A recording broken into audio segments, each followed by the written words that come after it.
Men should be the stable ones. Men don't need to be crying in front of women. And ideally, they're not splitting chores. Wait, don't you even use your... Women have brains, bro. Like, why are you talking like this?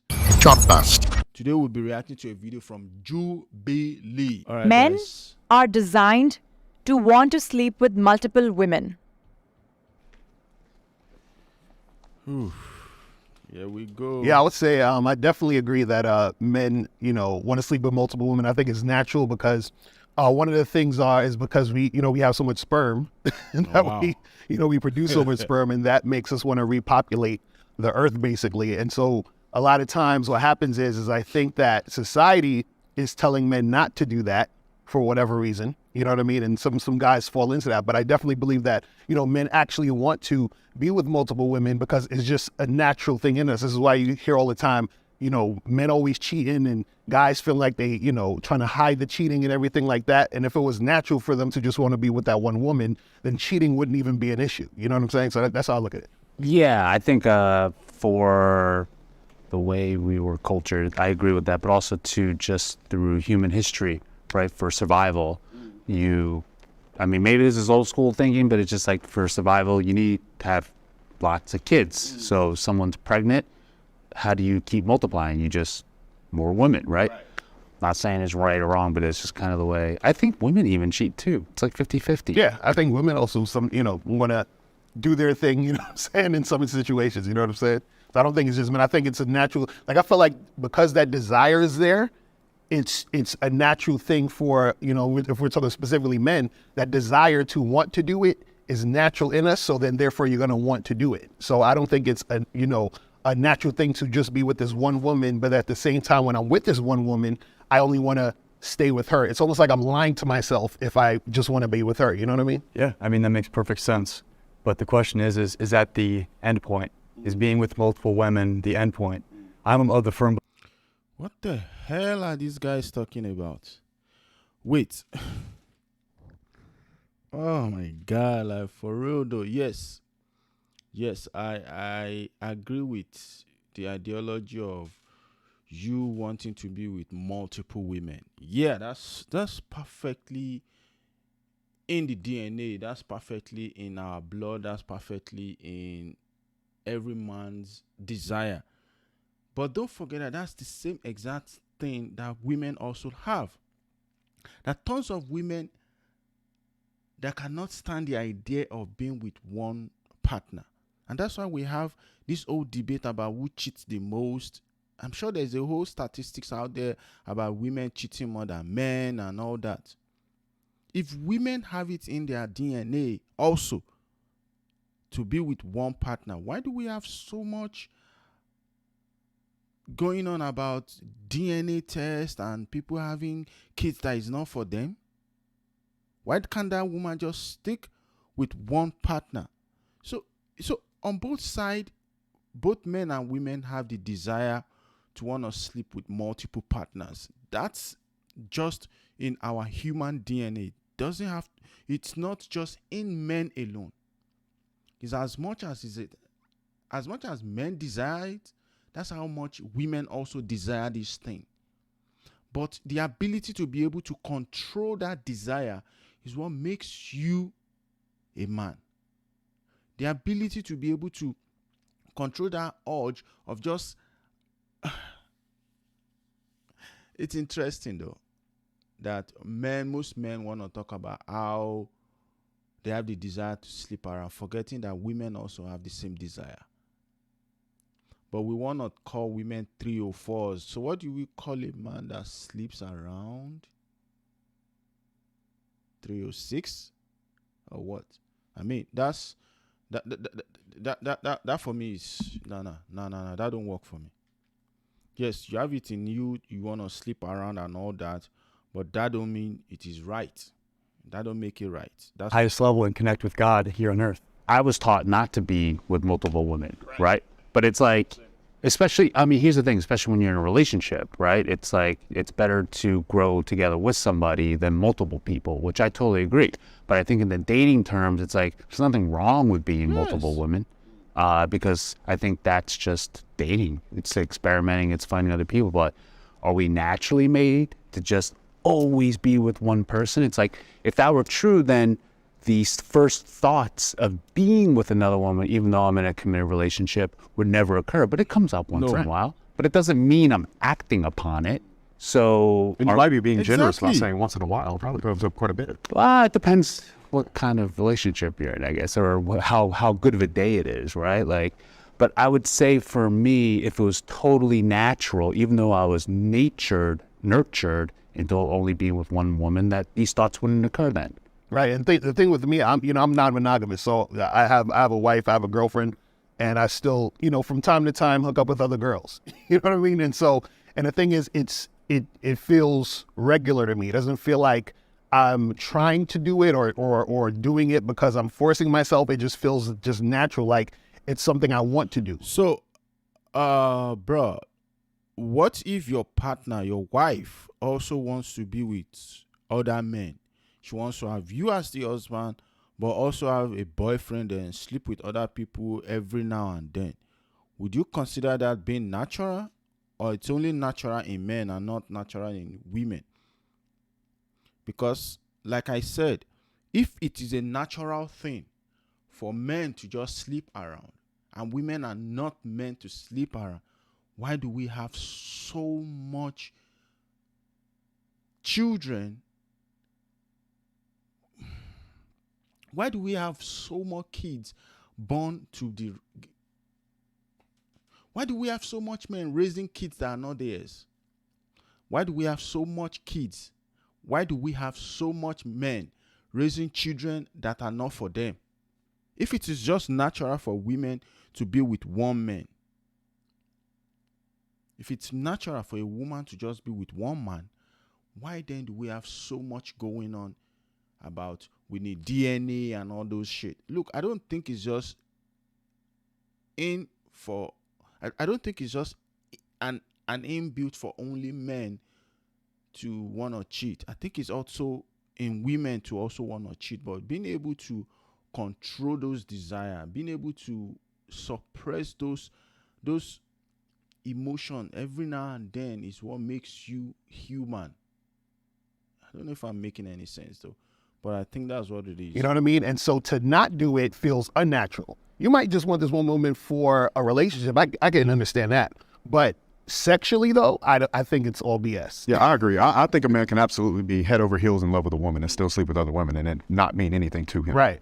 And I think all men have the proclivity to want to sleep with other women. Now, whether they're able to speak to that and actually act on that or not, or if they've been able to, like you said, like religiously find a way to work around it. And I think religion has been great for that, because if it weren't for religion, we probably would not have society. But I think what's most important to identify is that a man should create choice in his life.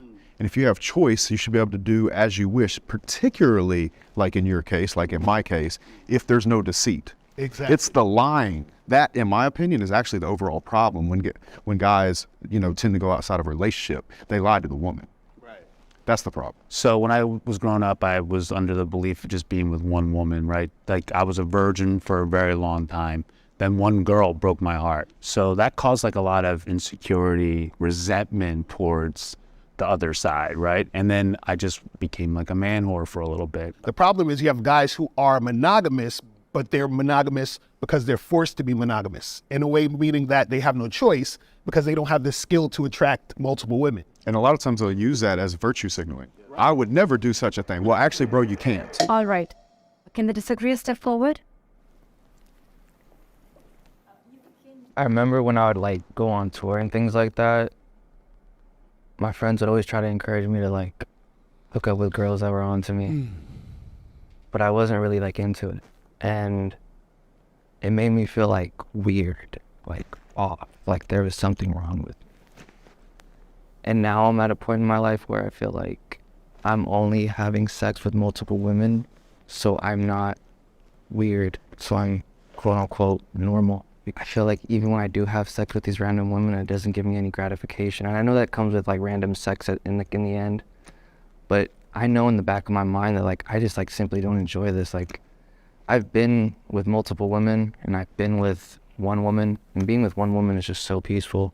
As far as like telling young men that they're born this way and that they should feel this way, it can really not do damage, but just sort of make you second guess things about yourself. Am I normal? Am I weird? Is there something off about me?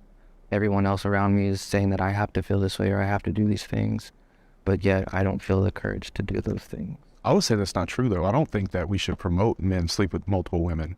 I think that we should promote choice and what feels right to you. So in your particular case, I would never tell you to sleep with multiple women. I think you might be doing the right thing to do exactly what you're doing and not do it or stop doing it. It's not about pushing it on the young men, but I'll tell you, there's a lot of young men that have a demon inside and maybe are really upset and frustrated with themselves because they feel a certain way. And it's like, oh, I'm coming out the closet. I'm straight, you know, or super straight or too straight or whatever it is. I think that it's really going to be about choice, man. So That's true. That's a very valid point. We should not encourage this kind of thing in our society where we tell people you are, as a man, you are meant to sleep with multiple women. That is just a very wrong message to be passing out to young men. That's the honest truth. That is a very wrong message to be passing out to young men. Why? Because, like he said, it will make people second guess themselves. Because there are tons of guys that don't even want to sleep with multiple women. They don't enjoy it. They prefer that monogamous kind of relationship where they are just with one partner. They find satisfaction in it. They find fulfillment in it. A lot of people just do these things just to fit in with the crowd.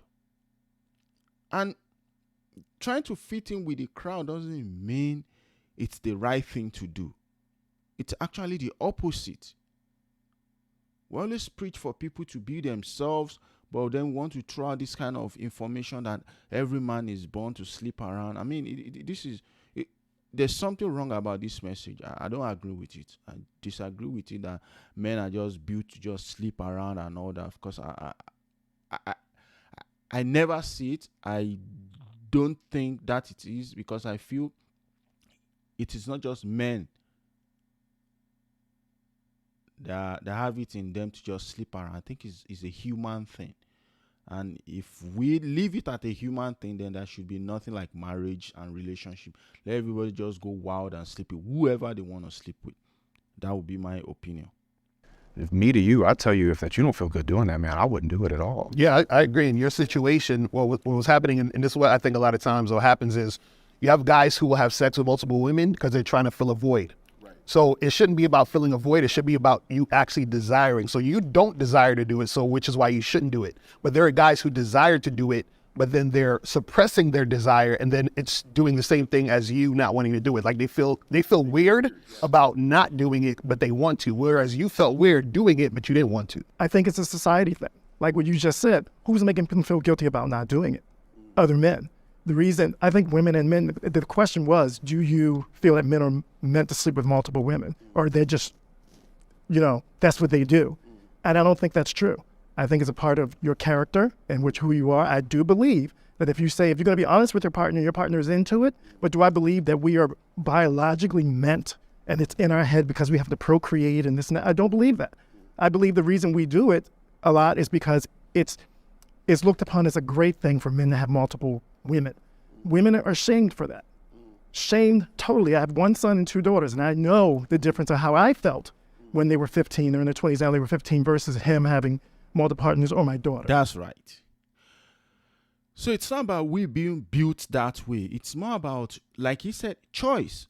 We all have it in our DNA to want to sleep with as many people as possible. For the most part, majority of us do have it in our DNA. Men, women, we all have it in our DNA. There are tons of women that would sleep with multiple partners. If that is not in their DNA, I don't see how people can be prostitutes. If it is not in their DNA, I don't see how people can go out at night and sleep with random people for money. So it has to be somewhere in every man and every woman's DNA to want to experience multiple people. But the ability to be able to control that urge is what makes us human. Is what we should all be striving for. It's not just pushing this ideology that it's in a man's DNA to want to sleep around. No, I disagree with it. I think it's just a choice. You chose to want to do that because that makes you feel good. And sometimes it's not everything that makes us feel good that is right. Now, it may be right for you and wrong for other people. Let's just leave it at what it is. It's a choice. It's not like it's inbuilt into men to want to sleep around and women don't want. No. Both men and women have it in them to want to sleep around. Period.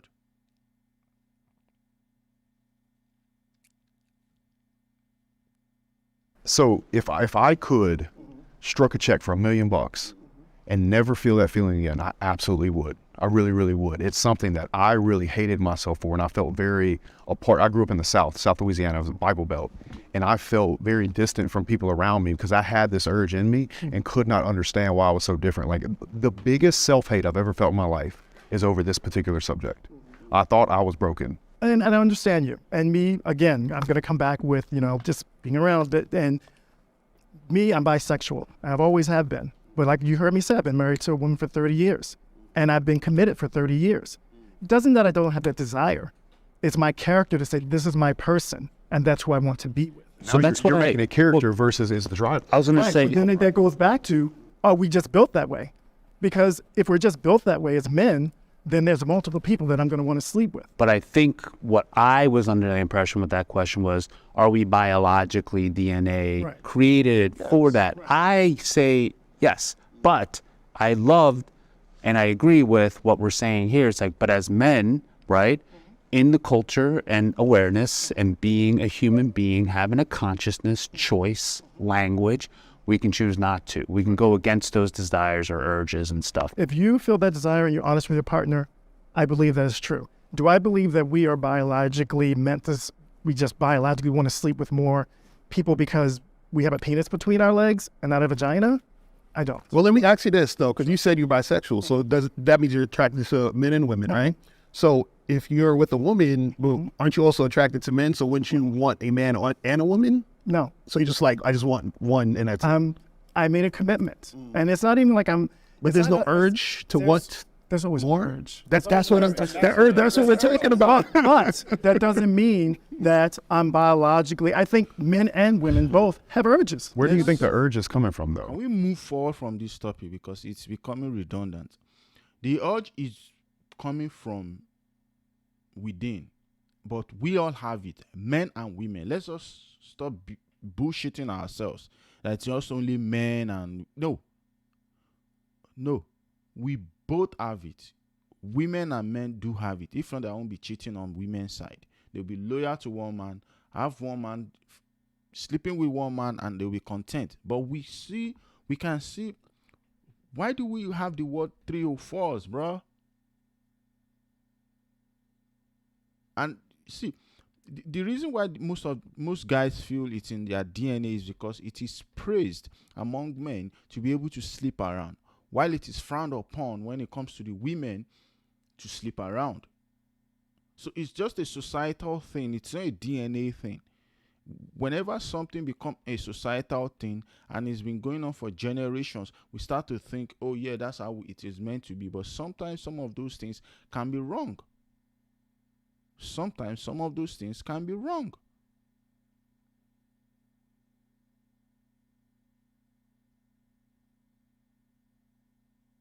In some culture, there are child marriages, and it went for a long period of time. That does not make it right. That does not make child marriages right. So it's almost the same thing. If it is in men to just come to this earth and procreate and just sleep with every woman they come across, then it will only be done by men. Women will not participate in it. But we have women that are married, that are sleeping around, that are cheating on their spouse, that are getting pregnant by men that are not their husband and all that. So how come we have it on? We just have it on both sides. It's not just about men's biology telling them to go sleep around and slay as many coochie as possible. No, it's on both sides. As men have it in their DNA to slay as many coochie as possible, that's how women also have it in their DNA to slay as many dick as possible.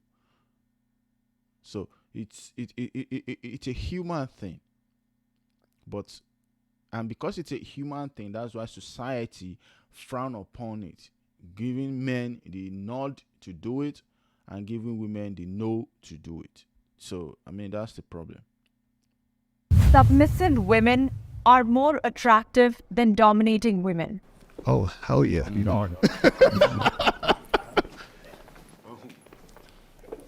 Hell yeah. Listen, my shirt says submissive women are sexy.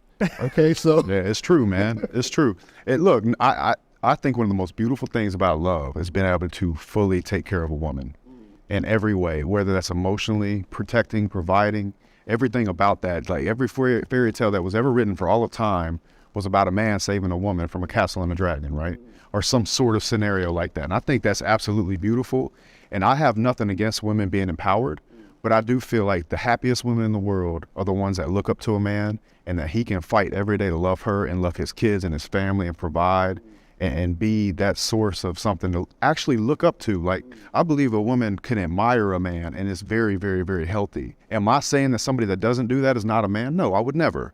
But ideally, the relationships that are going to work, the relationships in, let's say, the 30s, 40s, 50s, or whenever, you know, we were having nuclear families stay together before we went off the gold standard and inflation pushed everybody to have, 2 people have to have a job.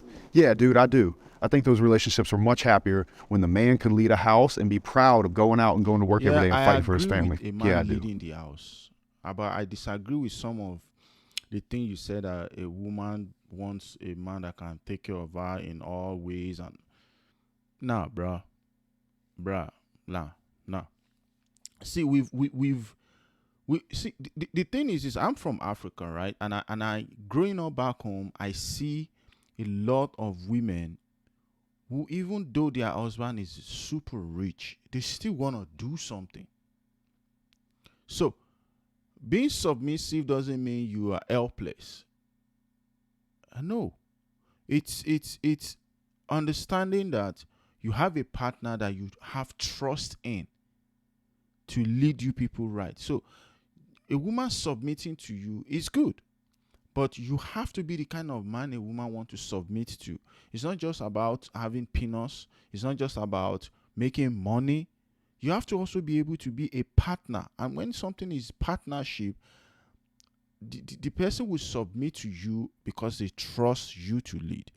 But they would not submit to you if in that partnership you tend to want to play the god. No. A woman would submit to you if you see this as a partnership where she's failing, you're helping out, and where you are failing, she's able to help out. That's the only time a woman will truly and genuinely submit to you. But if it has to be the boss and the subordinate kind of submission, which is what most men these days yearn for, then it's never gonna work. It doesn't work. No, it does not.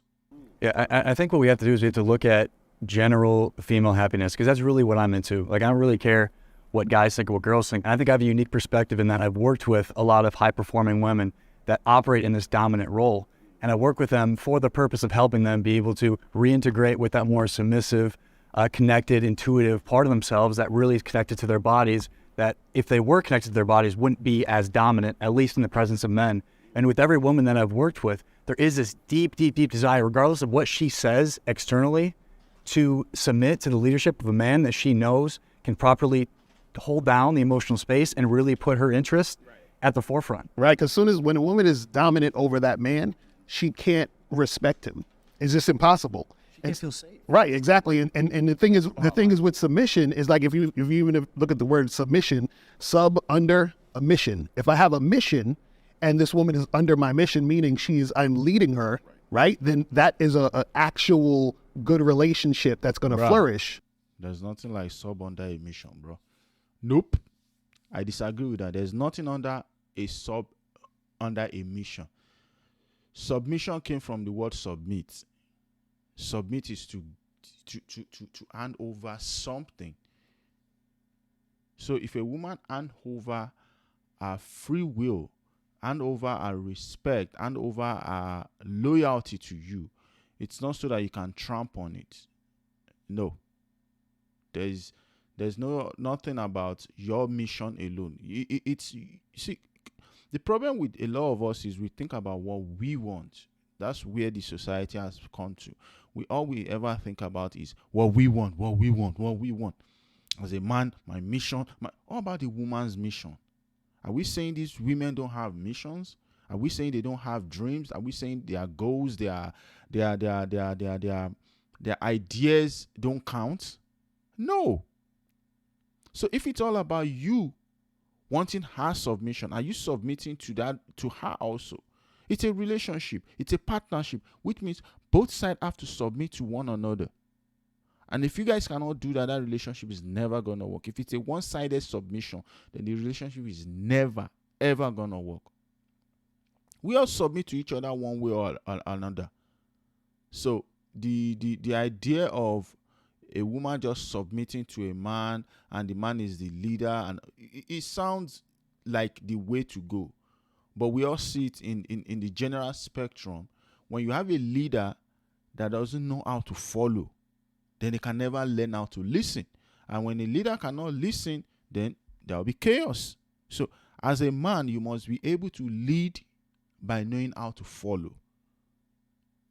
You must be able to follow. Following means you must be able to listen to what your partner is saying. You must be able to listen to what is their pain, what they want, what their desire, what their goals, and all that should be part of your mission, which means it's you. It's a collective mission. It's not just your mission as a man. It's a mission of both of you. I think that's where we all get it wrong. Sometimes people just want my mission. She should be on my time. She should be on my program. Nah, bruh. If it's just all about you, then the relationship is not gonna work. The relationship is doomed to fail. That's all I'll say.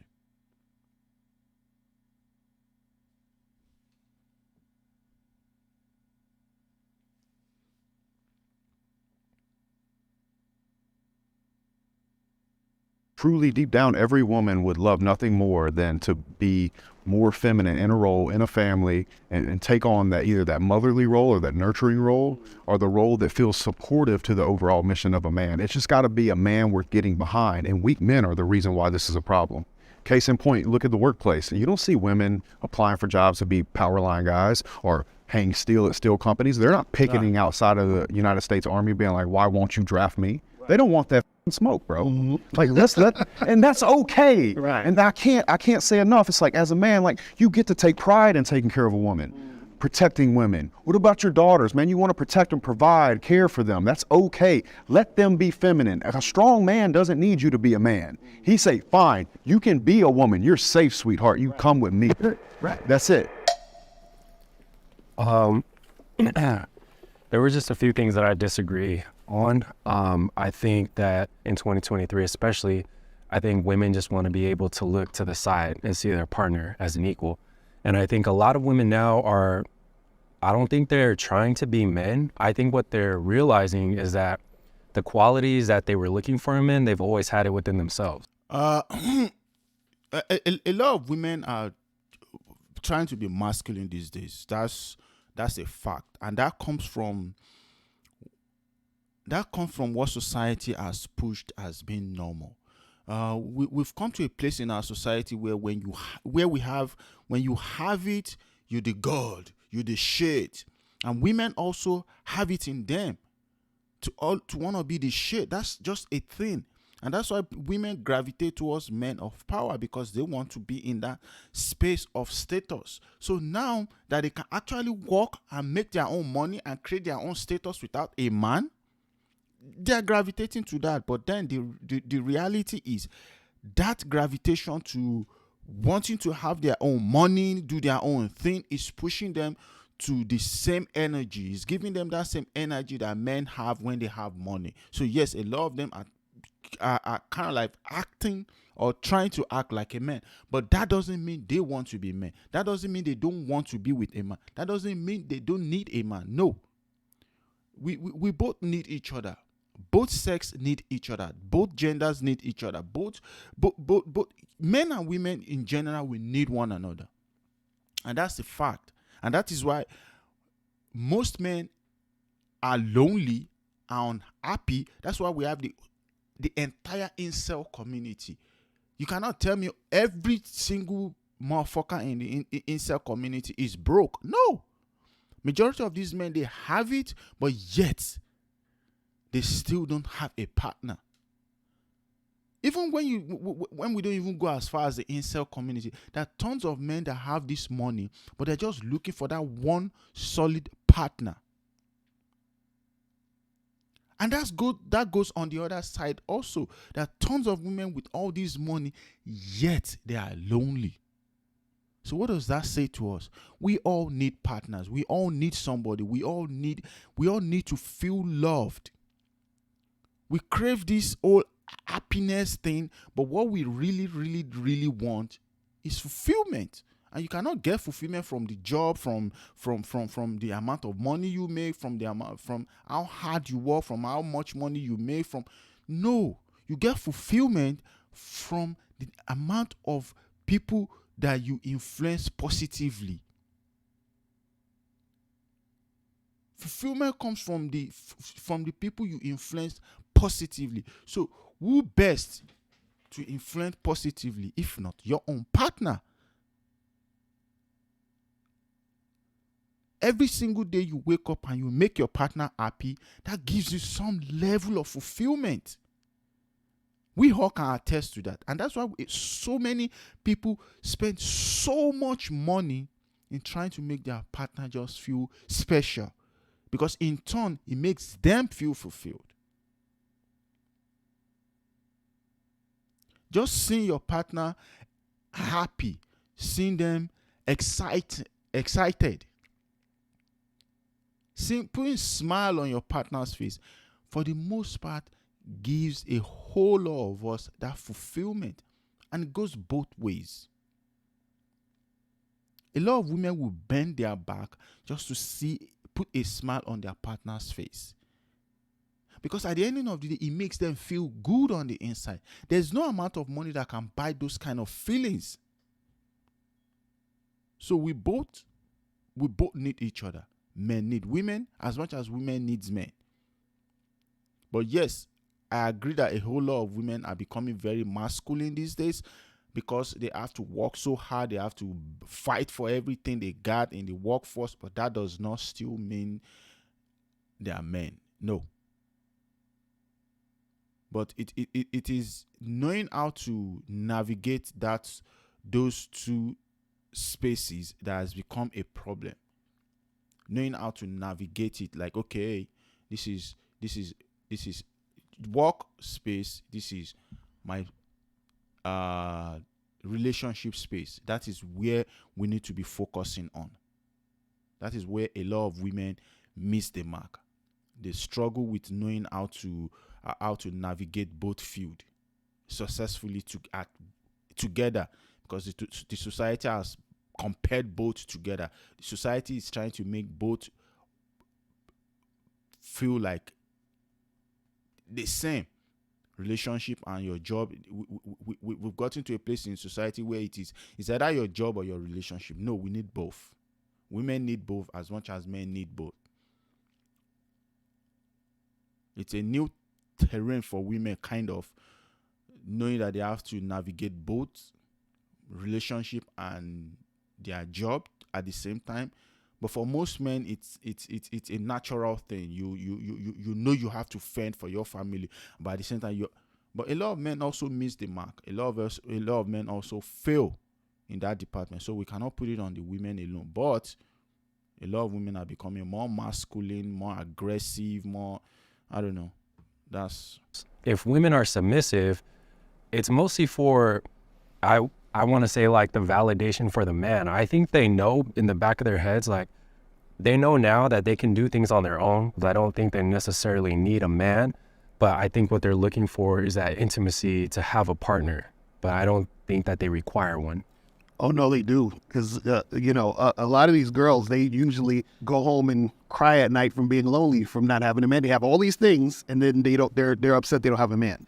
You know what I mean? And I heard you say that, women want to be the man's equal, but you don't see, and maybe this could just be a societal thing, a societal pressure, but you don't see women doing things that could make them equal to the men. You don't see the women approaching the men. You don't see the women paying for the dates. You don't see the women being more assertive to the man.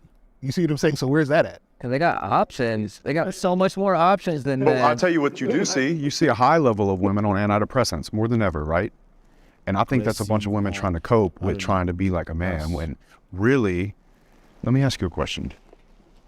Are you more attracted to a woman that has a high-paying job or to a woman's beauty? That doesn't matter to me. It does matter. It does matter to me. You asked me. You could But I would like to say a mother figure rather than a woman. Absolutely not. But I would like to say that you're saying that women, have a higher, have antidepressants, but men, I'm a social worker, so men 1 out of 10 are more likely to experience depression, but more likely to go undiagnosed and not seek therapy or help. So I do think, and women also, you have to consider the fluctuation in hormones, pregnancy, because that can alter, their mental health. So I think that's kind of a moot point, but I feel like, I'm not looking for a mother figure, I'm looking for an equal. So I feel like with, if we're saying that women, they're like going home crying, looking for men, I think it's also that societal pressure that tells you at the same time you have to have multiple women. They're telling the women you have to have that one man, that husband by a certain age, have kids by a certain age. Societal pressure. It's just more of an inbuilt thing, bro. Like no matter how you look at it, when people get to a certain age, both men and women, we start to desire the other sex, and we desire them in different ways at different stages of our lives. There's a time where you just want to have a girlfriend. There's a time where you want a committed relationship. There's a time where you want to be in marriage. It's just a general thing. It's just a normal thing. Yes, and we all know when we get to that age, we start to have the urge. It has nothing to do with what the society. We keep saying everything about the society. Sometimes it is the society, but sometimes it is you. You start to have that urge in you. You start to have that feeling in you. You start to have that desire in you, all by yourself. Be it looking at your biological clock, be it looking at your success, be it looking at... It's just something. There's something about it that just comes to you naturally at a certain age, and you just feel that is the right age to achieve it. Now, do everybody get it at those age? No. But striving for it is something we all most likely do when we get to that particular age. There have been women that have been married in their late 40s, that some that got married in their early 20s. There's no age restriction. It just simply means when you get to where you start to feel this is right for you, then you go for it. I mean, that's all I think. There's more pressure on them than there is men. And for, lack of a better term, I think men have gotten off a lot easier because women have so much pressure and they get judged more harshly than men do for talking about back then when men used to go home, bring home the bacon or whatever, the domestic violence rate was pretty high during that time. And I'll also say that for people of color, we never really had the luxury of working one job. So my parents, their parents before them, everybody always had to work, man and woman. So there was always that equal opportunity for them to be able to see that they could do it together as opposed to put that one pressure. And I also would like to ask, if you guys find submissive women more attractive than dominant women, is that because it makes you feel more validated as a man, or is there something there that you feel like feeds into your purpose as a man? Yeah, well, it's a balance. If I'm a dominant person, I need a submissive. If I meet a dominant woman, we're gonna butt heads. The truth is, every individual knows who they are. If you're a very aggressive person, why be with an aggressive woman? If you're a very aggressive woman, why be with an aggressive man? That relationship is not gonna work. The relationship will be doomed for failure at the very start. So yes, everybody it's just a thing. You have to find the right partner for you. Yes, most guys want a submissive woman because for the most part we know for sure that having a partner that nags, that is constantly bickering in your ears all the time is something to consider when you're getting in a relationship. Having a partner that is too emotional, that is too...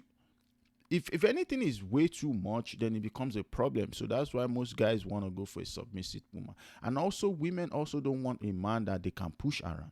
Just a fact. They want a man with a spine. Then you hear, they just want a man with a spine, a man that can stand his ground, a man that can make decisions, a man that can lead them. You can't be a leader if she's pushing you around. So yes, women want to submit to a man, but it has to be the right man. As much as a man wants a woman that is submissive, but it has to be the right woman.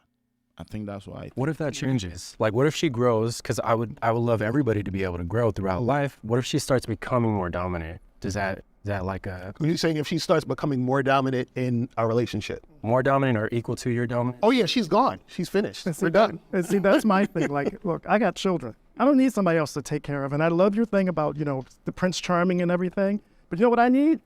I need a badass woman who can match my badass energy. I work with my wife, and I'm gonna tell you, I take care of her, she takes care of me, and she's badass. And that's what I'm attracted to. I don't need a submissive that I have someone to take care of. And then it's fine, you know, if she goes through that, but then I'll be there and I will take care of her. But I'm not looking for somebody, another child to take care of and have to dominate and tell, you go over there, this is where we're gonna go to dinner, this is where we're gonna do that. No, that's why what he was saying, I was gonna bring that fact up too. A lot of men are depressed because they put it on this shield of I have to be the leader, I have to do this. And you know who goes to get help first? Women. Okay, that totally makes sense. I think if we're talking about men not ever dealing with their emotions, it makes sense for this argument that you guys are talking about. But I'm a firm believer. I have gotten a lot of therapy in my life. I've done a lot of things for myself personally to resolve my own internal conflict.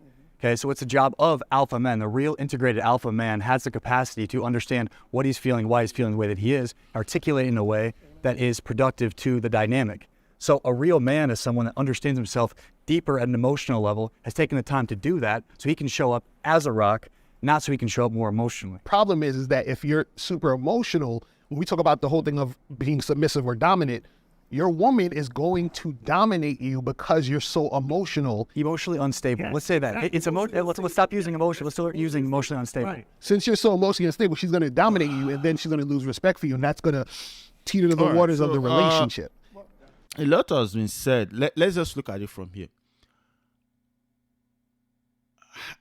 I want a badass woman. Yes, we all do. I believe majority of men do.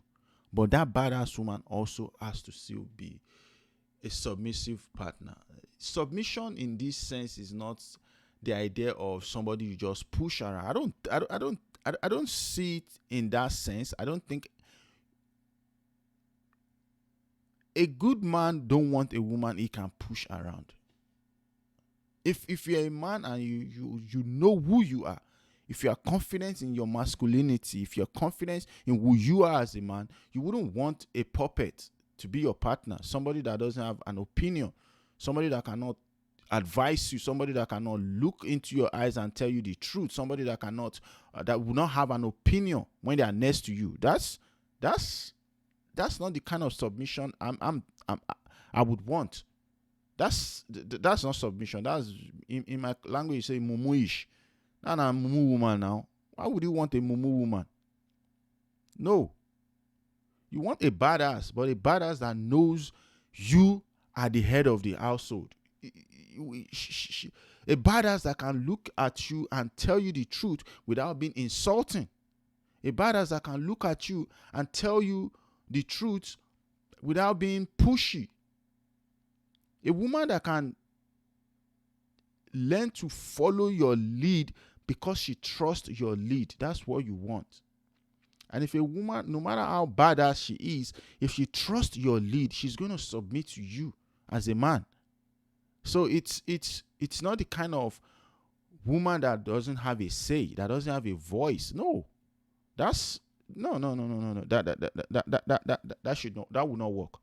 That would be a boring ass relationship. And any man that wants that kind of a woman, I don't know. That means you're not so sure of who you are as a man. You are not confident in your own masculinity. You are not comfortable in your own skin.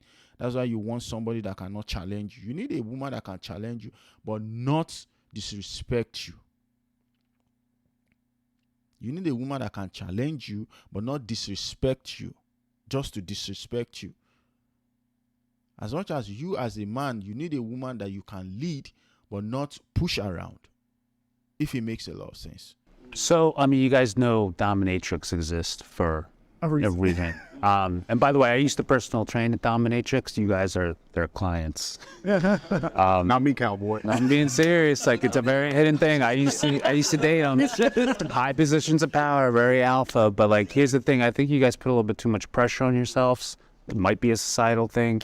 I've dated submissive women before. I find them highly annoying. Sometimes I just want somebody to pick a choice. I like her places. She's got better taste than I do when it comes to that kind of stuff. So please go ahead. We do butt heads once in a while because she is dominant. But does that mean she lost respect or attraction for me? No, not at all. And trust me on that one. So I think it does depend on your energy. You have a very high one, right? Maybe it doesn't mix well with somebody who also has a really high dominant energy. I'm not saying that's wrong because they exist for a reason, submissive people, right? But I just think for me, when it's very submissive, I don't find that as sexy. I find that annoying. But see, and that makes sense. And the reason why, see, what happens is the more masculine you are, the more you want the woman to be submissive. The more dominant she is, then the more. I don't know. I think I'm pretty fucking masculine, dude. And I don't want somebody that submissive. I'm saying that in that moment you're in your feminine, but go ahead.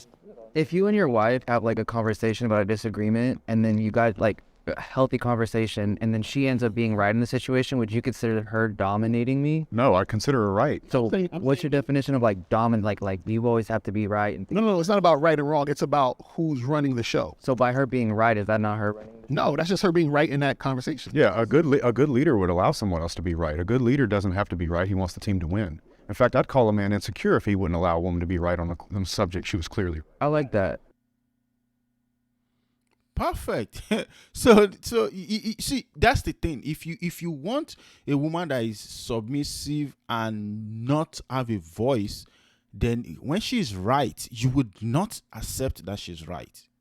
So that means you want a woman that has a voice. And if a woman is in your life and she doesn't have a voice, how would she even be right? When she doesn't have a voice, she will not even be able to even speak in your presence. She will not even be able to argue with you. So you want I feel like most men, they want a submissive woman, but not somebody they can push around, not a pushover. As much as most women also want a leader, not a tyrant.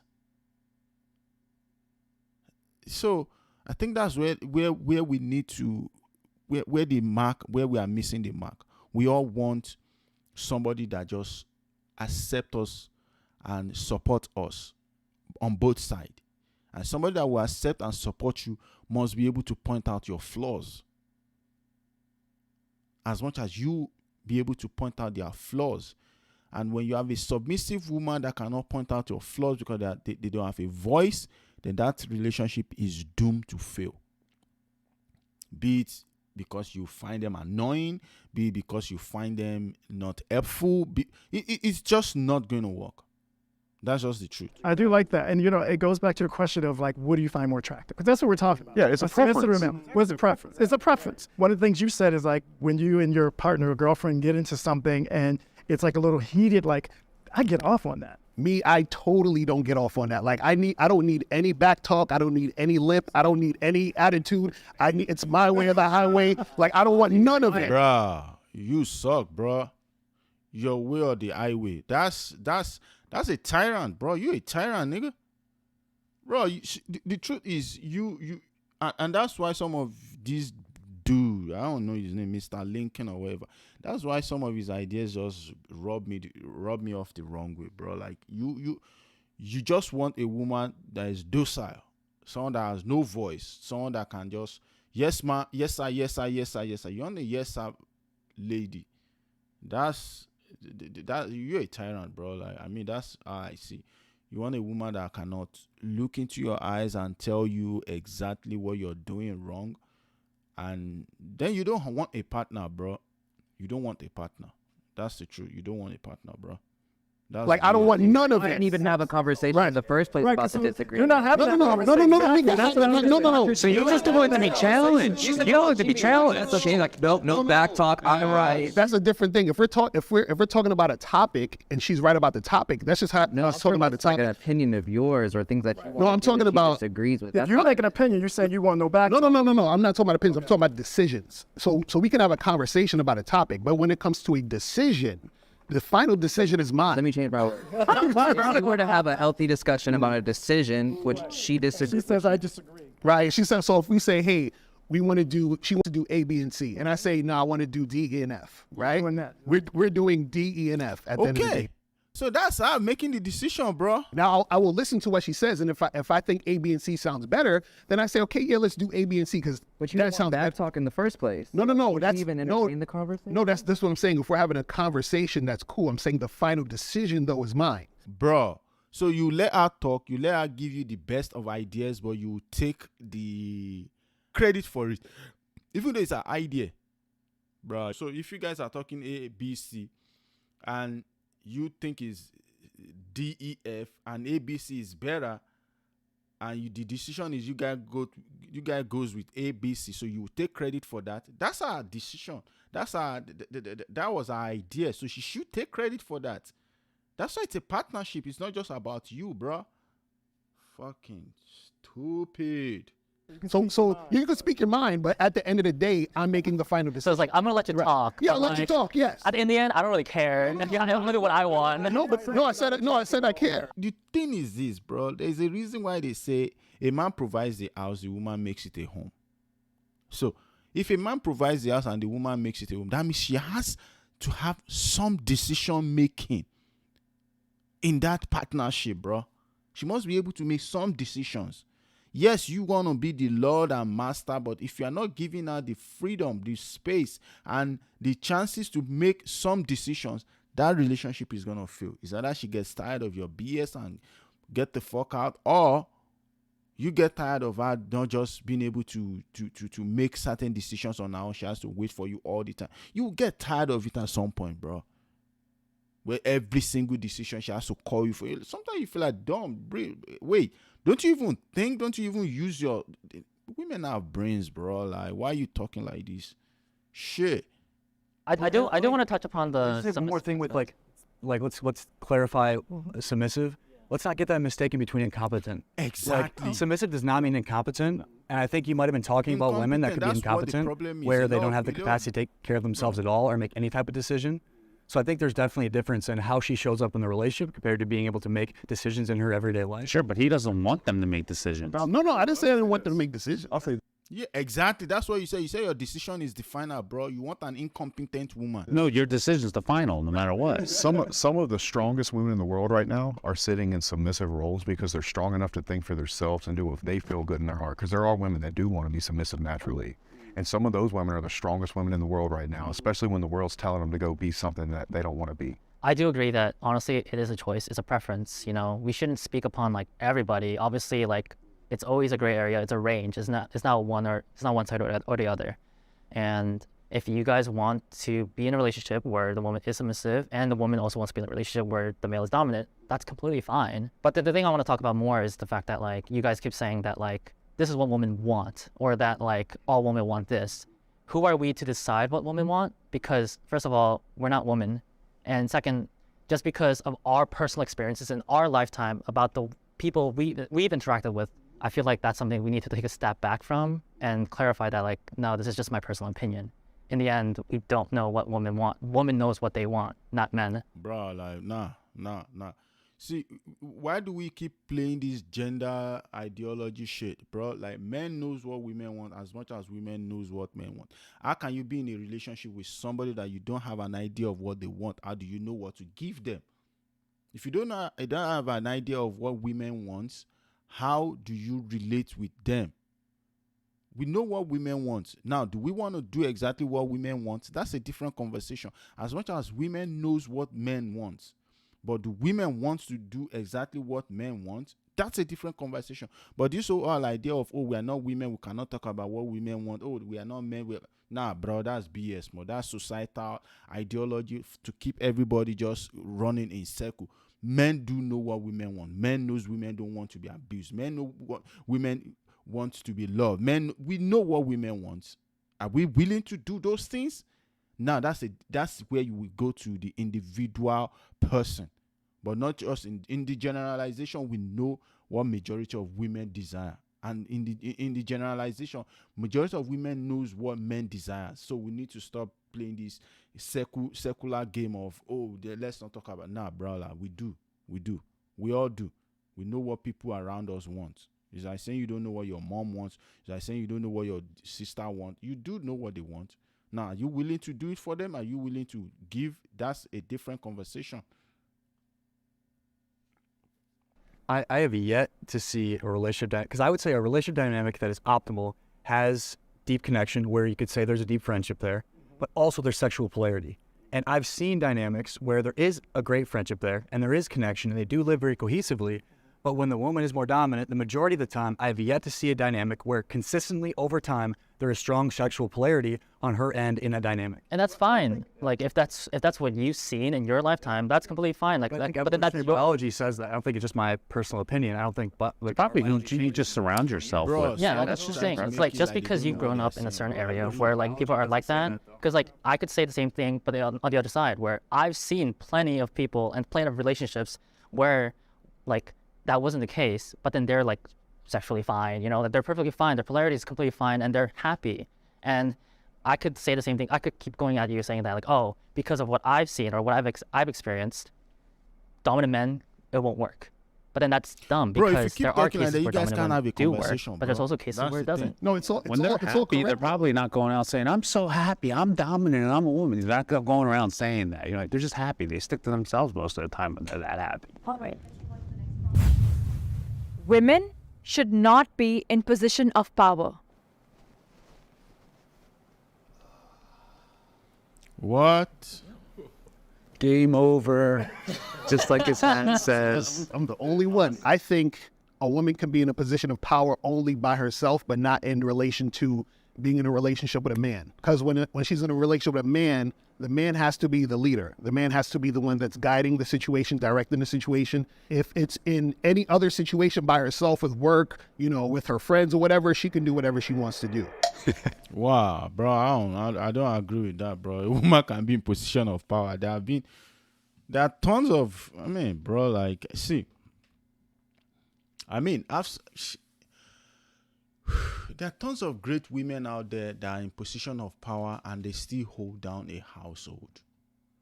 They are both good at what they do on the job and they are both good at what they do at home. As a mother, as a wife, we have to get out of this whole ideology of saying women cannot be in position of why? What makes us think women cannot? What? It doesn't even add up, bro. It doesn't add up, bro. It doesn't add up. Queen Elizabeth was in a position of power. Would you say she didn't rule well? She made more. She made some tough choices that most men also made. She was the queen, and she had a man in her life, so she was doing both. At least she has kids, so which means at some point she was doing both, and she had to make tough decisions. So we need to start looking at it from what kind of a woman are we talking about? It still goes back to the same thing. Do you want a docile woman? Do you want a woman that has no voice? Do you want a woman? All those things plays a lot. But I for one think women can be in position of power. Women should be in position of power as long as they know how to juggle both. As long as they know how to be both, handle their relationship, and also handle their responsibility at work. Both are responsibility. They both have to, that they should know how to handle. So that women cannot be in position of power, that's a typical lie. That's a lie. That's a BS lie. Women should be in position of power. Women as long as they know how to manage their work and their relationship, as long as they know how to juggle both, then why not? It's like a man. Some men cannot handle. They cannot even juggle both. Some men too cannot juggle both. Even though we've been programmed to do both work and have some men come home from work and they're so irritated, always angry, putting their frustration at work on their family because they cannot handle both pressures. They can't handle both pressure. So we're all one and equal. Just that we need to know how to manage this thing that we call life. That's the truth. But women, yep, should be in position of power. I disagree with this dude coming out saying when they're on their own. No, bro. What kind of a woman do you even have in your life? Game over. Your game is over.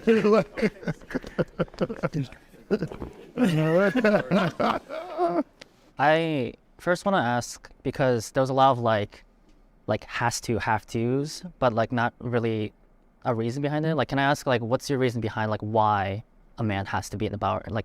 Why can't a woman be in power? Power is such a weird word. I'll say more like the leadership role. And the thing is that a man has to lead a woman. He has to guide a woman, because what happens is that when it's the opposite, when a woman is leading that man, she usually loses respect for him. When she's in a relationship with a man who is, under her, who's submissive to her in a lot of different situations, then she starts to lose respect for him because she's looking for a man to lead and guide her. If you notice, they have sex with the bad boys, but then the nice guys get tossed to the side. You see, why is that? Well, if you look at them psychologically, they have past traumas and issues probably. But look, there's women for you, right? I mean, you're on a different scale, what I would say. Some women want a guy like you because they don't want to do anything, right? They don't want to take that position. I'm around a lot of women who don't want that. They're in positions of power, not just in work, career, at home. I know a lot of them. I do business. I find women much more pleasant to do business with. But when you're talking about maybe being at home, I don't know. It's just I think when you get into your part, your end of the pond, it can get a little bit mucky. You know what I mean? And I don't really subscribe to that as well. I heard you say you were from New York. I lived in Manhattan for 30 years as a fashion designer in the heart of Manhattan. She was working as a fashion editor. I held it down with the 3 kids. I was the one bringing the money home. I was the one doing that. After my son, my youngest, went back to school, she went back to work. I always wanted to have my own collection. She was like, you should do that now. So guess what? She had the job. She paid the bills while I was building my company. So I could be strong in our relationship and be a man in our relationship, but I also got to know what it means to have a partner next to me, and not someone that I have to lead. Well, I think it's really, really important to specify what leading means. And so right now we're talking about, you talked about, okay, we do the chores. Sometimes she pays more, sometimes I pay more. I think it's looking at a really superficial level. I think what you look at in a relationship, when you look at leadership and the one that is following per se, is who's the one holding down the emotional space? Like, who has the capacity to show up as the rock the majority of the time in a dynamic? And if that is the woman, I believe, for the most part, the polarity gets thrown off and there will be a deficiency in the sexual attraction that she'll have for you. If you are more excessively emotional and unstable than your wife, I do believe that's going to lead to issues in the relationship. A man's job is to be the mountain that a woman's emotional waves crash into, straight up. So women are always going to be more emotional than men. Men should be the stable ones. Men don't need to be crying in front of women. And ideally, they're not splitting chores. And I don't mean that disrespectfully, but I think that if a woman cannot look up to you in some way, then she cannot respect you. And if she cannot respect you, she cannot love you. I agree with that, though. If a woman cannot look up to you, if a woman cannot... I believe the bulk of what a man is looking for in a woman is basically respect. Respect is one of the things that makes a woman truly loves you. And a woman cannot respect you if you have not given yourself that respect. You have to respect yourself first. You have to put yourself in a position of respect. Then she will come around and respect you. You have to build yourself up in that way where she can lean on you. And so also it goes the other way. You must have a partner where you can lean on, and that's where I believe women can be in position of power, because you have if your partner is not solid enough, if they don't hold a ground, when you need somebody to lean on, who are you gonna lean on? If you want a woman that doesn't have a say, that cannot hold it down when the going gets tough, then who are you gonna lean on in your time of need? Because we all get a rough patch in our life, so we all need somebody to rely on, to rest on. So yeah, a woman can lead, but for the most part, yes, women always want a man that can lead them. But every now and then, you know what? A woman should be able to lead also. And when you talk of chores, are you saying you don't want to do anything around the house? You just want to sit down and watch TV all day? Or what do you mean doing chores, bro? You should be able to help out in your own. It is your home, bro. It is your home. You live there. If you're able to pay for everything to be taken care of, good for you. But majority of men cannot afford to do that. So yes, they should be able to pick up every now and then. Now, does it mean they become the maid for the wife? No, that's not what we're saying. We're saying they should be able to help out. We all need help every now and then. Your partner needs help. You can't just leave everything, the keys, the house. No, no, that's a no. You should be able to help out. You should be able to support. That's why it is called a partnership, where you support each other. Wherever this person is lacking, you fill in for them. You help them through it. Wherever you are lacking, you expect your partner to fill in and help you through it. That's why it's a partnership. You don't want it to be one lump-sided way. You don't want the scale, the equilibrium is not gonna even out. No matter how you wanna look at it, if the equilibrium doesn't even out, then your partner is never gonna respect you. Your partner is never gonna feel like they can depend on you. You must be able to come right at all times. Yeah. Totally And the only reason I didn't come sit down is because I have some really, really good women in leadership roles in my businesses, and they are absolute leaders. Now, they might lead under me, but I think they stand alone as leaders, and I respect them enough that I would never come sit down over that particular statement because it's too vague. But in the relationship, yes, sir, I do agree that a man should be the leader. He should be the breadwinner, and he should be the one solving all the problems out in the world and emotionally at home. I'm glad again that you two say for work it's fine, but when it comes to our relationship, I got to be the one to wear the pants, and okay, let's not say pants. We'll use the person's words. I got to be the mountain that her emotions crash into. I hate to tell you guys, we can be very emotional too, and I know there's a lot of guys in my 55 years that are way emotional than some of these women out here now that are taking charge. So I think that's I agree with you. I agree with you. They are, but if you notice, and I don't think it hurts the relationship either. And if you notice, isn't it weird that nowadays they're talking about all these single, sexless men and all these guys having issues? Why do you think that is? They're becoming more emotional than ever. Exactly. I think women are putting up with less bullcrap. No, they're not putting up. I am not a sexless single guy. No, I'm not saying you. No, I'm just saying this. But No one said you were. my girlfriend is an emotional rock for me. That's what I mean. I'm sorry, but I gotta strongly disagree with everything you say. I'm also a breadwinner right now. It wasn't always like that though. She's going through a time and she wants to actually do something for herself, and I totally support that. But when it comes to an emotional, whatever you just said, that analogy, look, I mean, I think that's the problem also with a lot of toxicity that goes on, because a lot of men have emotions, you don't know how to express it, and then it turns into this opposite toxicity. How do I know this? I used to be one of them. Me too. Like, it seems like a lot of these like rich millionaires are the ones that like have huge high divorce rates and things of that sort. And I think it's because they're just genuinely unhappy. Like, is your woman with you for your security, or did they actually like you as a person? And we're starting to see that, women want me at first, but I don't think it ends well, because after a while, like, they want you for your security. They don't want you for who you are as a person and things of that sort. And that's why we see these millionaires and all these, like, really alpha males getting high divorce rates, because I think at first it starts off with, like, security. Money doesn't make you alpha. Yeah, I think so. No, not at all, man. Yeah. Yeah, I'm about to say you educate me. That's why I came here. So if you as a man think a woman cannot lead, then what kind of a partner are you looking for? What kind of a partner do you have? What kind of a woman do you want in your life?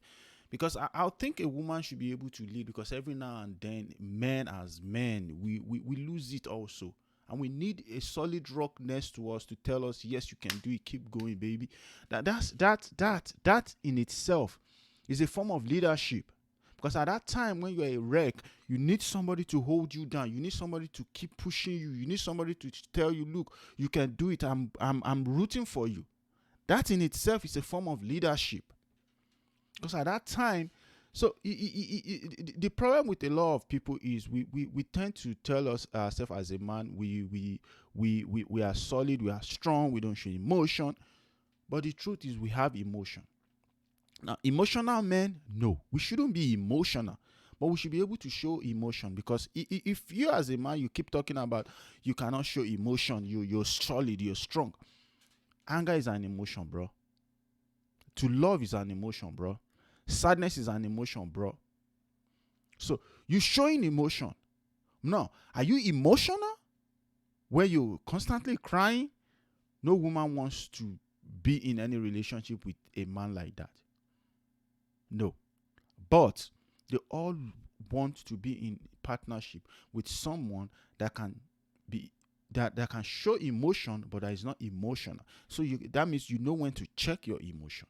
So in that way they can trust your leadership. And that same goes for women also. They want you to be able to trust them with some level of responsibility. And when you trust them with some level of responsibility, that's when the partnership becomes very strong. But when you have a woman that you cannot trust with no responsibility, that means you believe a woman cannot lead. Because the moment you trust your partner with some level of responsibility, that responsibility you entrust to them is something they have to prove. They have to keep leading. They have to keep making work. So women can be in position of power, even in a relationship. But now, do they want to lead you as the man? For the most part, most women don't. They want you to be the leader. They want you they want to follow your lead.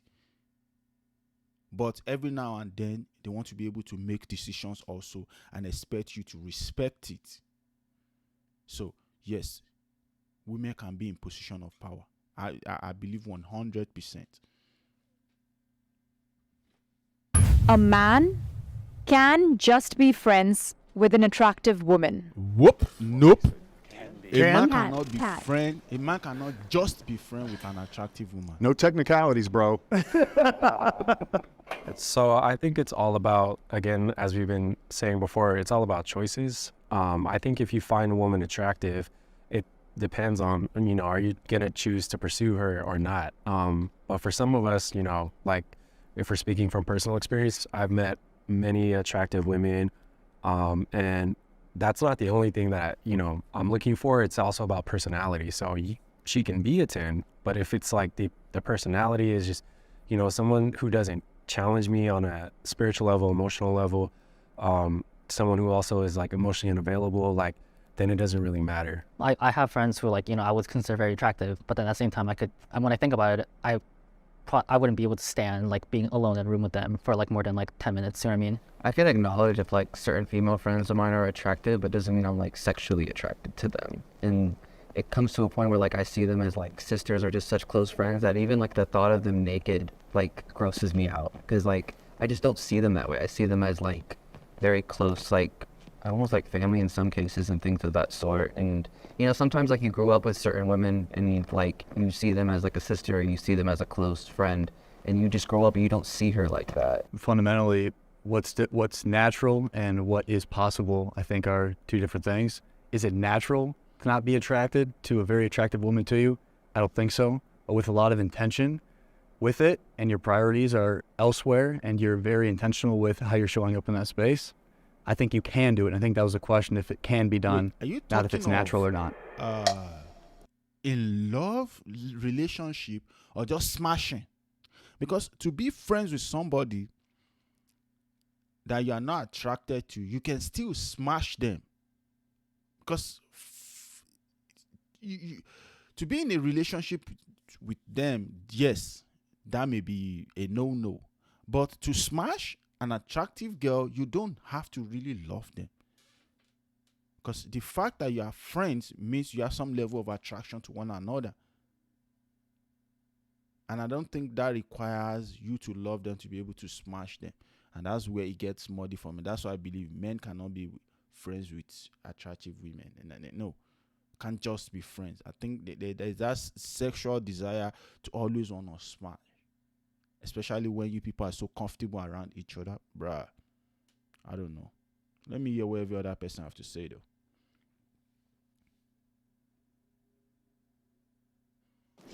If I'm attracted to you, honestly, I'm trying to smash. You know, we gotta have sex, and we have to be in some type of sexual situation, or I don't really want to, interact with you. On top of that, I don't believe in giving women non-sexual attention unless we're in a relationship. And the reason why is because I feel like non-sexual attention from a man towards a woman is very valuable.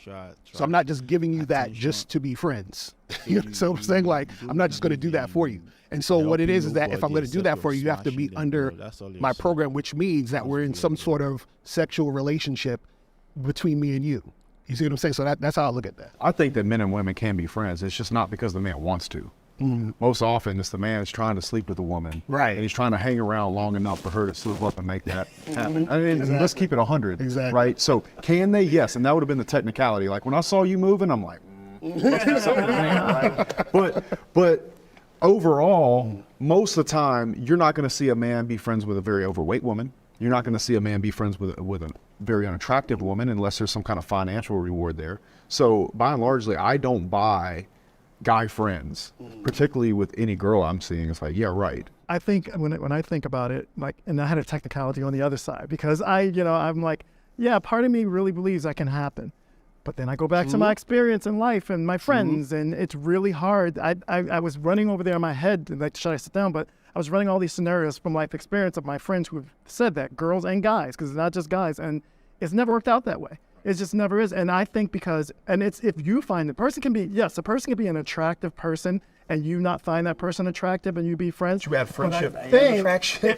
That's my thing. Yeah, part of the relationship is friendship and getting along. And then on top of it, you find that person attractive. No way. I just think it's a very rare thing.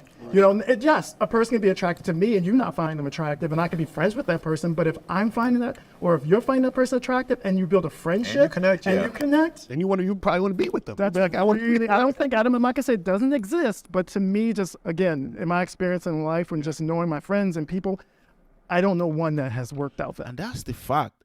I've seen too many guys tell me, oh, she's my friend. Then they turn around and say, oh, I smashed her. So if she's your friend and you're smashing her, then you guys are not just friends. You may call it friends, but it's beyond friendship.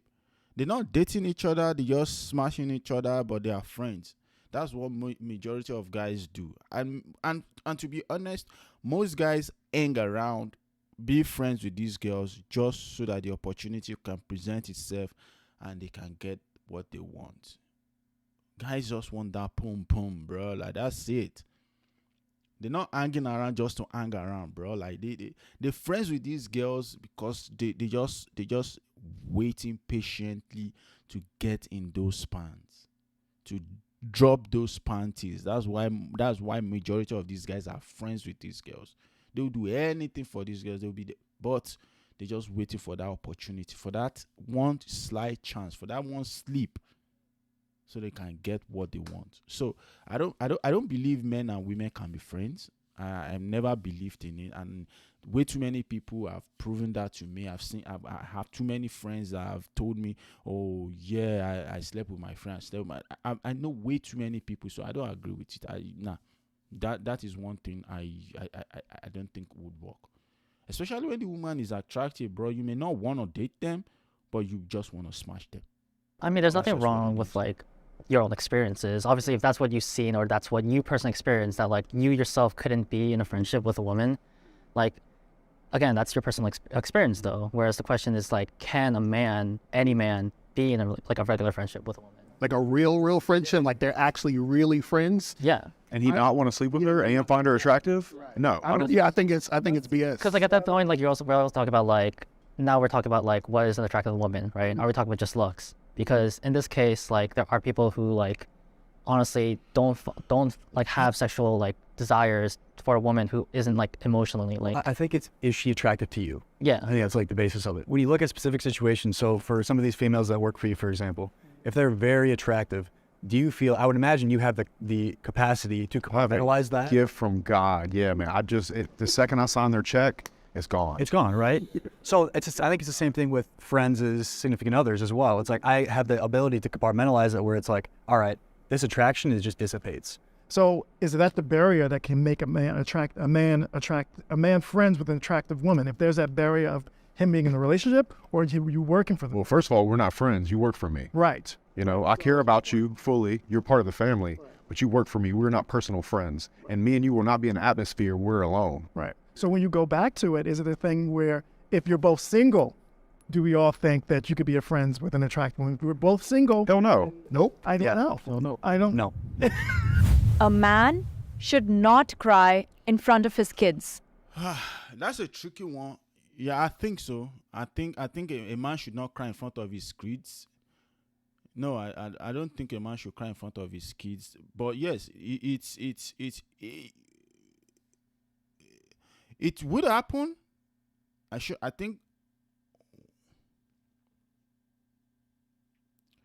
think it would happen, maybe for whatever reason, but it's not something that should happen. Maybe it would happen to a couple for whatever reason. It may happen, but it's not something that should happen. So I would not necessarily say I agree with a man crying in front of his kids. Yes, does it happen? Has it happened to a lot of strong men? Yes, I'm sure it has. But in the general sense, you want to be the rock for your family. You want your kids to have that tough skin. You want them to believe, look, life is challenging, life is tough, but you got to push through. So you don't want to be the cry baby, the cry daddy who cries all the time. Like you're not giving those kids the confidence they need to be able to move forward. Because when your kids are crying, you want to tell them, hey, suck it up. Let's go. So if you're the one crying, I mean, that's why I said it's kind of tricky, because sometimes we can't just hold back these feelings. We can't hold back these. Imagine when somebody is sick, they're on their sick bed and they're going through pain. They may cry. That can happen. But does it mean it is something that should be happening? No. But occasionally shit like that do happens.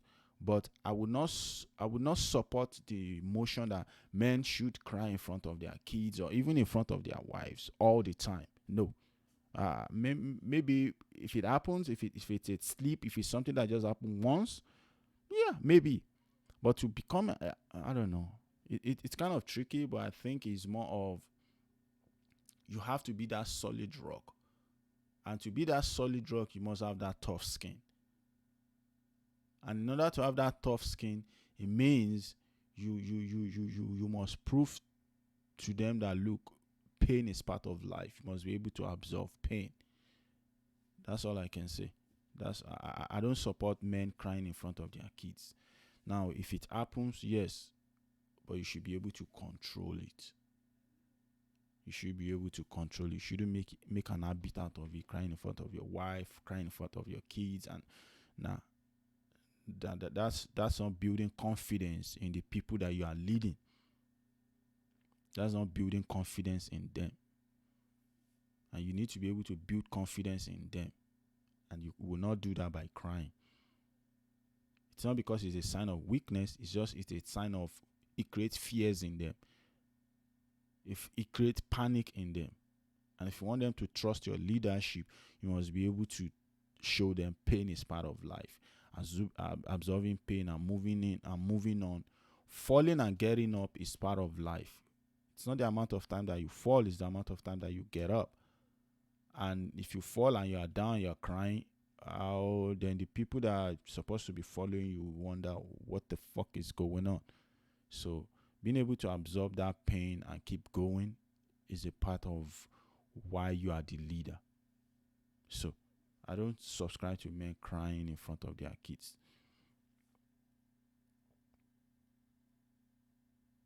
I don't agree. Let me see what these people gotta say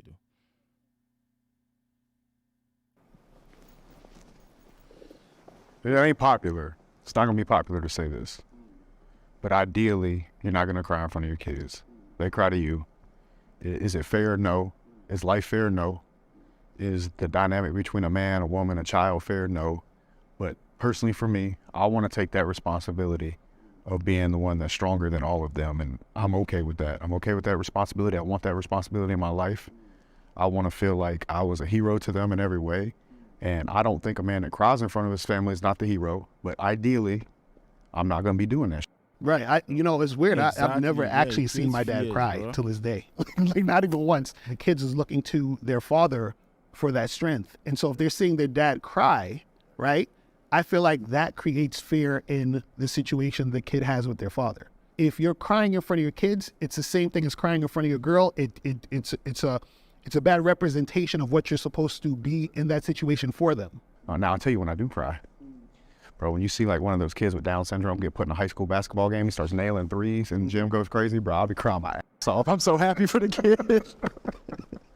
It's like happy, I'm like laughing, I'm like, but other than that, man, no, not at all. Calm the heat. Can the person who like has kids? I was gonna, but look, I have a father who I've never seen cry, so I get that. I was that man. Again, you have to understand my kids. My middle daughter, who I'm going to talk about, is 26 years old. Now, for some reason, out of all three of my children, that middle girl, from the time she turned 13 to 17, 18, we just butted heads, right? And the relationship wasn't going to where it should be going. And I want to be close to my kids. We sat down, she was about 20, maybe 19, 20 years old. We had a heart-to-heart about our feelings and how we really felt about each other, and I cried. And 7 years later, better relationship than we've ever had, because she saw a human part of me and not just me trying to be what you guys are talking about, which is a good thing too. You can count, my wife can count on one hand how many times she's seen me cry. I think my son had and my other daughter haven't. But I'm going to tell you, for that enriching moment, and that's again just coming with years, of having those tears with her and talking about how important it was that our relationship worked, and then hearing her come back and saying she felt the same way and breaking through that, I'm the father, I'm going to be the strong one, made her break down and both of us be closer than we ever have. I get what you said. I get what you're saying. Yes, but you can have a heart-to-heart conversation with your kid without crying, though. I'm sorry. I think you can have that conversation with. It just means you wanna cry, bro. Like, you cried. It doesn't have to mean that until you cry, then that's when you show the human side of you. No, tears doesn't represent the human side of you. It doesn't mean just because you cry, then you've shown the human side of you. No. People can tell genuinely when they feel the emotional part of you, when they feel the human part of you, in the way you talk, in the way you approach things, in the way you attest and attend to them. When you lay out how you feel about something, the other person can actually feel it. It doesn't have to come to tears for them to actually feel like, oh wow, this person is actually human. I don't think it really has to get that. Yes, it worked for you, and I mean, yes, certain situations will bring men to tears. That's a fact. Certain situations will bring men to tears. It's a known fact. We cannot hide from it. We cannot. But to cry in front of your kid is something I would not subscribe to. But when it happens, it happens. In your situation, it happened. Yes, you cannot. Sometimes you can't just stop it. But for the most part, it's not something that, like you say, you cry in front of this kid, you cry in front of that kid. I don't know, bro. I don't think that will build confidence in them. As that is me. That is my own point of view. I don't even want my kids to be crybabies, to not talk of myself. That's it. Can I ask you a question about that? Do you think that if you could have set her down earlier than the age that you did and just had a vulnerable conversation, that maybe it could have happened? Like, it wouldn't have had to build all the way up to tears? No. She wouldn't have been able to hear it, or? No, because what was going on, from my understanding of our relationship, is that You know, young people, I'm very independent. My children are very independent. They don't want to be controlled in a certain way. And as a father, you still have to keep that control. She was only seeing that side. So she was only seeing this domineering person trying to squish what she thought that she wanted to be or who she wanted to be. And that wasn't it. I was just trying to play the father role. I saw my dad do it. Never a tear. He's that man, you know, and I was raised by that man, and I took that on. I remember sitting my son down and telling him, boys don't cry. And I still to this day regret that. And I still talk to him. He's 24. I still talk to him about I was wrong, because I do not think that's the way we're supposed to live our lives. And I think that's why you go back to the statistic of how a lot of men are depressed. We're supposed to have emotions. We're human. Now, I don't believe every time you turn around, you should be in front of your children, ooh, and your wife, like, you know, I think that's a drastic thing. But I know dropping a tear as a father for me made a relationship and so much closer and so much better than it would. I'm telling you, I know than it would have ever been. You don't think you could have shown that vulnerability without tears? Yeah, that's it. You could have shown that My vulnerability dad without was tears, bro. capable of expressing emotion, not from the standpoint of being a whiny little baby. He held it down on my family. My parents are the happiest couple I've ever seen, still to this day. But my dad was able to, and still is able to, at funerals, be able to show emotion. During movies, when he feels the emotion, be able to show up and do that. I'd never see him whining about, like what you guys are saying, whining about just issues happening in his life, like at work and what he's doing. Never. He deals with that on his own. But he is showing up vulnerably when he is experiencing an emotion, not from a whiny baby place, but from a freeness that he has with it. And I even think, like when I first went off to college, you know, he's tearing up too. So I would just like to say, this is a field I specialize in. I'm a program manager for a nonprofit that focuses on mental health. And a lot of the times what we get in our clients are men that are coming in dealing with childhood trauma, these expectations and standards of trying to live up to the quote unquote masculine ideal. So a lot of the times we have men coming in because they're still trying to seek approval in their 30s, or they're still trying to get that male validation, you know, in their 40s. And it goes back to making sure we understand the difference between regulating your emotions and suppressing them. I think that's why I said earlier, like, to be an alpha, you have to be balanced. You guys can be emotional as well. You guys can be vulnerable. It doesn't make you less than. Just like a woman being more assertive doesn't make her less than a woman. If you feel like you don't want to promote being emotional in front of your kids, you know, I've asked the question, does that kind of fall into toxic masculinity for your son? Well, first, I didn't say anything about not being vulnerable. See, just because you're not crying doesn't mean you're not vulnerable, bro. You can be vulnerable without crying. I see my dad vulnerable. I saw my dad being vulnerable. But I don't think I ever seen him cry. So that for me is, I look up to my dad all my life. I look up to him as, look, if this guy can do it, then I can do it. I seen him go through some rough patch and he came out of it. But I never seen him whine about shit.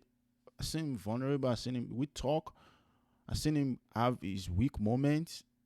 But not to where you, nah, bro. That's no.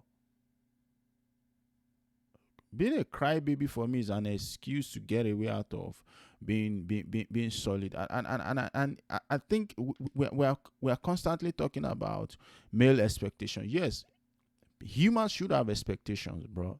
Women should have female expectations. Men should have masculine expectations. That's just how life would work. If you're a human being, if you're a man and you don't have masculine expectation, what the society expect of you as a man, if you don't hold on to that, if you don't have that, then what do you have? And if you're a woman and you don't have that feminine expectation, well, then what do you have? Why are we mixing it all up? Everybody should have expectation. That's the only way you know how to play your role, how to play your part. This whole life is like a chess. It's like a puzzle. And we all fit in somewhere. But the only way we know where we fit in is by knowing what position we are supposed to play. So male have their roles to play as females have their roles to play. I mean, that's all I think. I don't think a father should cry in front of their child. If it happens, yes, it happens. But don't make it an habit of, well, every night, what the hell?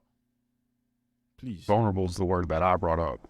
So I think being vulnerable is very important. I think crying, physically crying in front of your kids is not ideal. This is not about an ego stroke or trying to be overly masculine. I think being vulnerable as a man is one of the strongest things a man can actually do.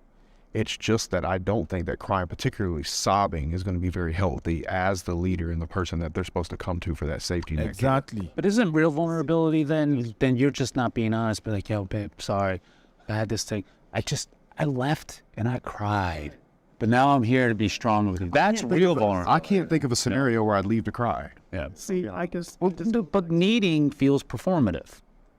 I'm trying to show you how vulnerable I am. No, it's not necessarily showing. It's I think you can be very vulnerable without crying. Yeah. People just express their sadness in different ways. You can be, but I heard what you guys were saying earlier, and I agree with that. It's like, you know, you don't want to be a crybaby about things. We don't, right?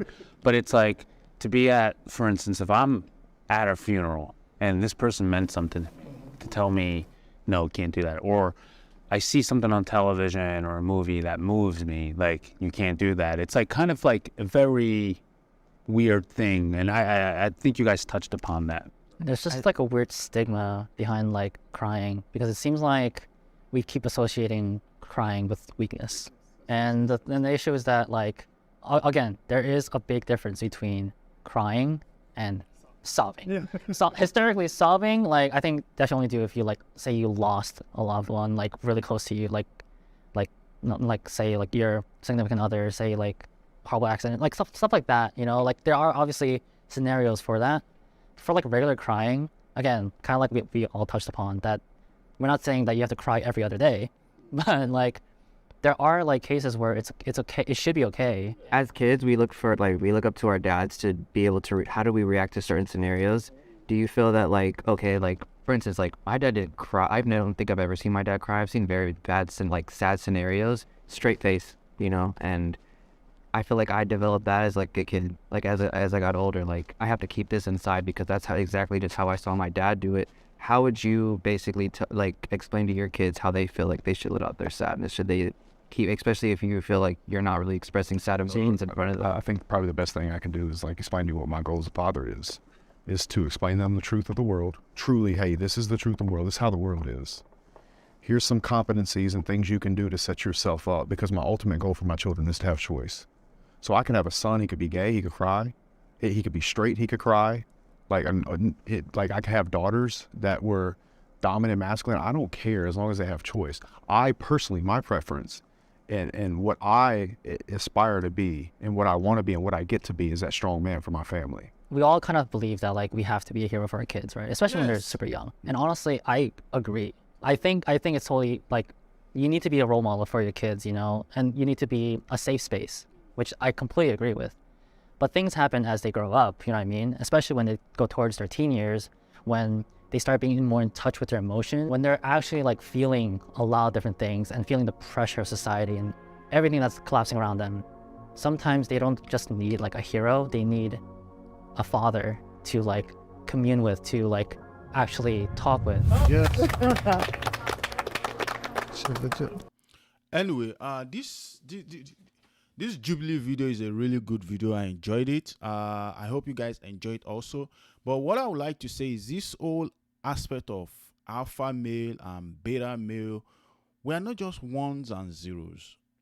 We've made the entire society to become ones and zeros, where if you are not the good, then you are evil. If you are not good, then you are bad. If you are not tall, then you are... We're not like that. There's a spectrum. There's a spectrum. To be an alpha male, what does it mean? To be a beta male, what does it mean? We need to start checking those things, because that's where we've bottled up most of us. That's why a lot of people feel submission is bad. That's why a lot of people, because we've connotated everything into, if you're a submissive woman, then you're a slave. If you're an alpha male, then you must be an aggressive person. It shouldn't be that way, bro. It shouldn't be that way. I mean, that's what I feel. I feel like there's a middle ground for all these conversations, and that is what we should all be striving to be. Being an alpha male, being a beta male doesn't really change anything if you're a bad person. You just gotta be a good person. That's just the most important thing. And if you want a woman to be on your program, then you must also be willing to be on their program. That's the honest truth. If you are gonna be a leader, then you must also learn to follow. If you want people to follow you, then you must also understand what it means to follow somebody. That is the only way you will know what your followers are facing. That is the only way you'll be able to lead them the right way. But if all you care about is just leading, and no time to understand what it means to be the follower, then you're not gonna lead them right.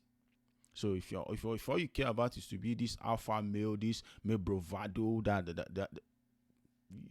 you're gonna crash and burn. And if you're gonna be this beta male, and then you're gonna crash and burn also. So there's a middle ground where you can be both alpha and beta at the same time.